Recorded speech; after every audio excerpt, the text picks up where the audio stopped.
Okay. After this is finished, let me stop and I will have to get a new battery.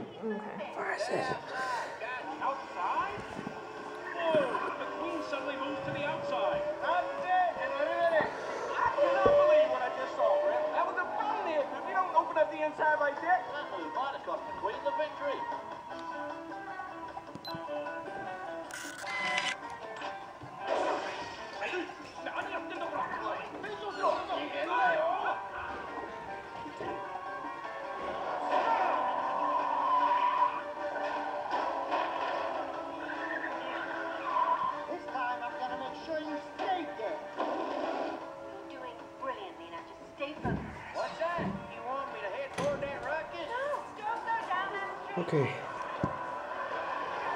She had eye dress, and her parents had also left home early to make up the trip downtown. Now their subway ride was over, and there was a time for breakfast. I see a coffee shop ahead. Jihan's mother called out, I want to sit at the counter. And Jihan's name. They entered and sat down on 3 stools. Jihan in the middle. I like waffles, Jihan told the waitress. And I'll have pancakes, said her father, with coffee and grapefruit juice. Number 8 and toasted bagel, please, said her mother, with orange juice and tea. Quickly, the waitress was back with their breakfast. What brings you out so early on a story like today? She asked. Can you guess? Said Jihan's mother. It's the most important day for us since we came from Egypt, said Jihan's father. And I'm celebrating with waffles, said Jihan. I never get them at home. Your turn.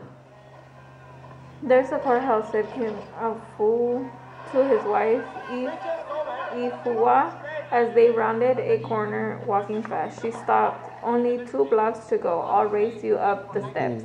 He stopped too. Are you crazy? I'm not slippery. It's not slippery. You're on. Ready? She nodded. On your mark.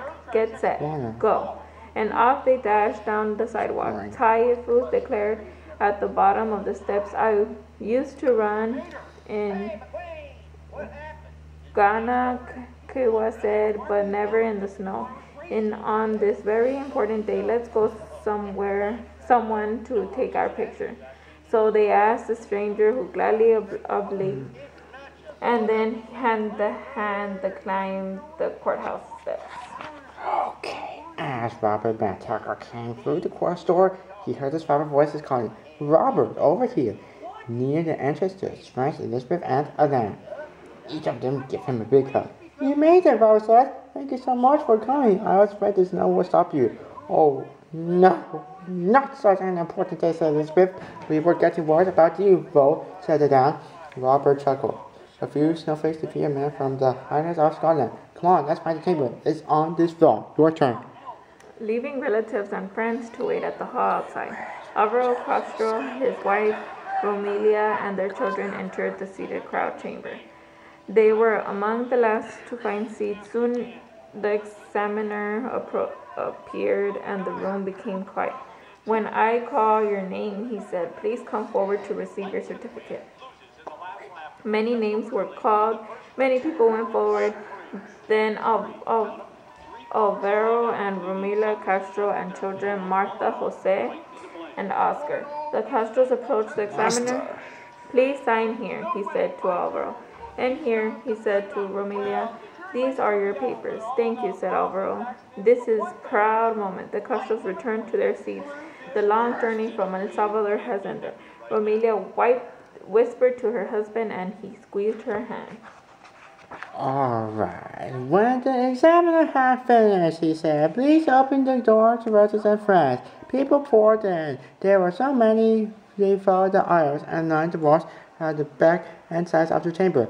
Everyone please rise, said the examiner. As everyone did, a judge entered the chamber. Your Honor, said the examiner, these petitioners are qualified for citizenship in the United States of America.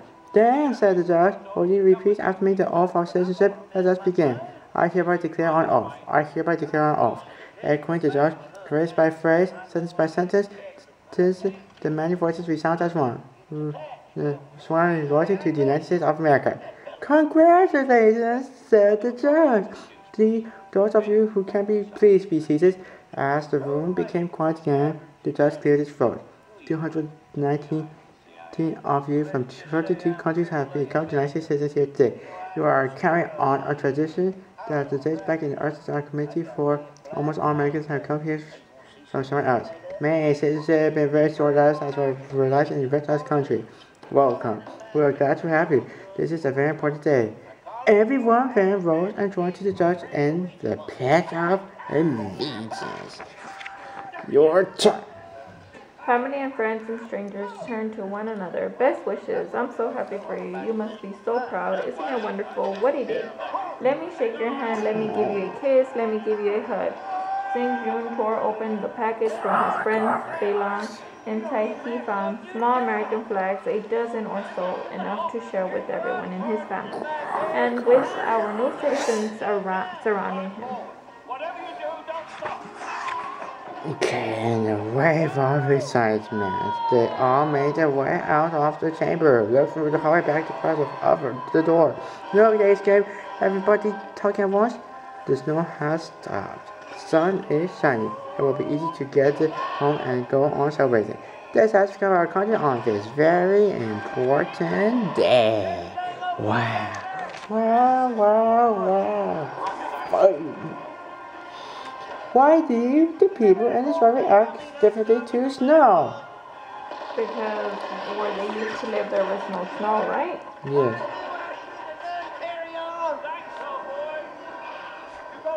Too resistible.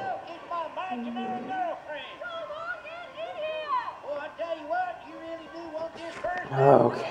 Why do you think the author writes about so many different families instead of concentrating on one family? Because a lot of families have been through that, right? What were they doing? Getting their citizenships, huh? Yes.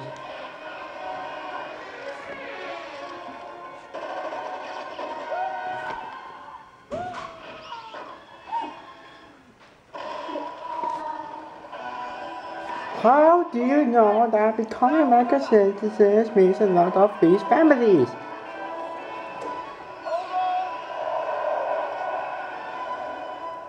How do you know?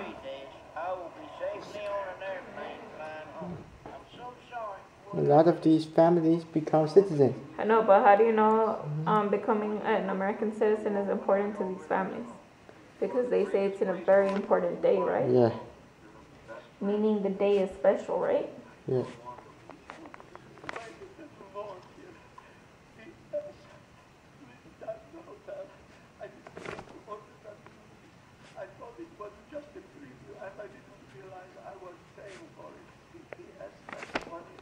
Okay, why is Bangles gift to Eugene a good choice on this particular day?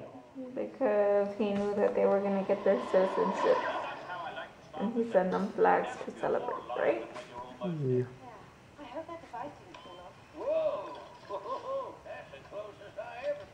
Okay, here goes. The author waits until the end of the story to show the importance of the day.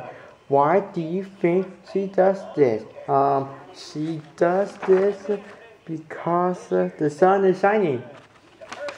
So I think it was a very successful and happy day, right? Yeah. Oh, yes, sorry. It's Shiftwell. Holly Shiftwell. It's Shiftwell. Holly. Caustic. Tanya's family reunion is an important day for her. If she and Eugene could discuss their very important day, what do you think they would say? What do you think they would say? They would say it is a very important day. From both of their families. Yes. Well, it's kind of hard to tell from this picture. Right? Yes. You're the one who took it. Oh, right. Yes, of course. A good agent gets what he can and gets out before he's killed. So, Okay. How would you describe the citizenship ceremony in this story? Our newspaper about it, including issues with families, take meetings with 2005. I remember my citizenship is to do the Pledge of Allegiance. 7 models over a 12-year period at least 35,000 cars. And signed papers, right? Yeah. It's all right, thank you. And so nice. Just pay attention. This seems like a dead end. If there was something in the photos that could narrow this down a bit, I'd be happy. You might not be happy, but I bet this fella is. Yeah, we had most of the parts replaced. You know, them boxes Oh,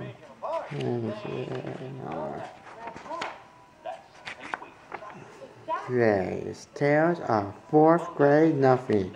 Tells you what to do. Here it goes. Tales of a 4th grade nothing. Cast this. Peter, Dad, Mom, Mrs. and Mr. Darby Fudge. The scene takes place in the Hatcher family apartment in New York City. The present. In scene 1, Peter Hatcher, a 4th grader, brings home the turtle he has won at the party. His mother is busy cooking because Peter's father was working in advertising is bringing important clients to dinner. As Peter and Mom talk, Peter's little brother Fudge begins eating the fudge on the table. Peter's mother rushes to the phone to call the doctor. Your turn. Scene 2. Mr. and Mrs. Juicio. Peter, Dr. Cohn said Mom shouldn't worry about the flowers. She told her to give Fudge a spoon of the yucky pink stuff I get when I have a stomachache. But the time Dad came home with the Yarbies, Mom was all cleaned up. You never have guessed the Fudge ate some flowers either. Mr. Yarb is the president of the Juicio company, one of Dad's biggest clients. We always have plenty of Juicio around the house. Mr. Yarby sent us crafts of it at Christmas. I wouldn't want to insult Dad's client, but between you and me, Juicio is gross. Anyway, the Yarbs were coming to New York for a visit and Dad invited them to stay with us. Mom wanted to know why they couldn't stay in a hotel like most of the people who come to New York. Dad said they could, but he thought they'd be more comfortable staying here. Mom said that was the silliest thing she had ever heard. Okay. Lights up in the living room. That is Miss me goes to first. Here he goes. Well, here they are, the Jarvis. Howard, I'd like you to meet my wife Anne. Finally, Mr. and Mrs. Jarvis. Hello, nice to meet you. Welcome. Much for Fudge. Oh, you see the cutest boy? I just love babies. And this is our son Peter. Hi, I'm 9 and I'm in 4th grade. How do you do, Peter? Miss Jarvis gets Peter or not? I have a surprise for this dear little baby. It's in my suitcase. Should I go get it now? Yes, go get it.